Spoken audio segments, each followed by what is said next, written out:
1500 manifestants, d'après la FGTB, s'étaient donné rendez-vous ce matin dans les rues de Tournai. À l'appel du syndicat, un mouvement national était organisé dans le but de s'opposer à la réforme du système de chômage qui risque d'exclure 50 000 personnes du droit au chômage. Reportage Sébastien Lippens et Anthony Serlupens. 9h30 ce matin, les manifestants se sont rassemblés en masse devant le siège de la FGTB. Ils revendiquent la réforme du chômage mise en place par le gouvernement. Selon les chiffres de la FGTB, ce sont 50 000 personnes qui perdront leur droit aux allocations d'insertion dès le mois de janvier 2015, ce qui représente en Wallonie-Picarde 3 000 exclus. J'ai eu le papier comme quoi en janvier 2015 je n'ai plus de chômage. Je vais essayer de reprendre une formation, trouver un travail, mais c'est pas évident. C'était donc important pour vous de venir ici soutenir la cause? Oui, voilà, c'est important parce que si on ne fait pas valoir nos droits, ils ne vont jamais nous respecter et nous entendre objectivement. De toute façon, si on fait rien, ça va pas bouger, quoi. Donc, faut montrer que ça va pas passer, que faut pas se laisser faire, quoi. Justement, si vous perdez votre chômage, qu'est-ce que vous comptez faire?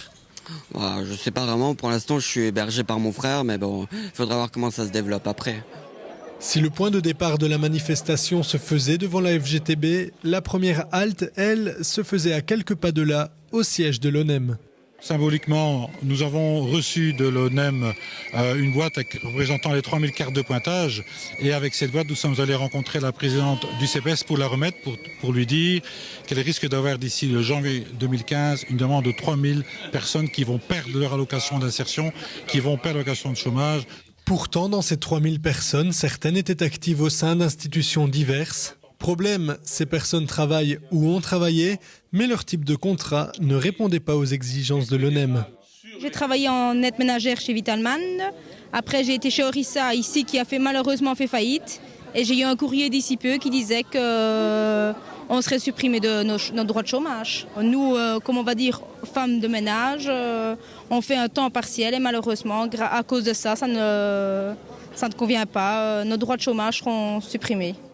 Pour certaines personnes, l'allocation de chômage est la seule rentrée d'argent dans le foyer.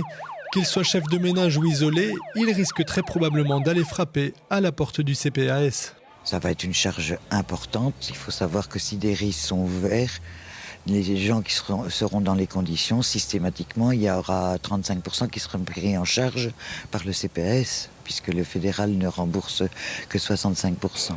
En termes de financement, le fédéral décharge donc sa matière aux communes et aux régions, ce qui a le don d'inquiéter les CPAS qui ne se sentent pas en mesure de satisfaire les demandes avec les moyens financiers qu'ils possèdent.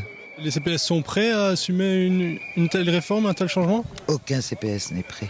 Notre but, c'est quand même l'action sociale, c'est aussi aider les gens à repartir dans la vie, à leur redonner une chance. Et ici, nous allons devoir continuer notre mission avec moins de moyens.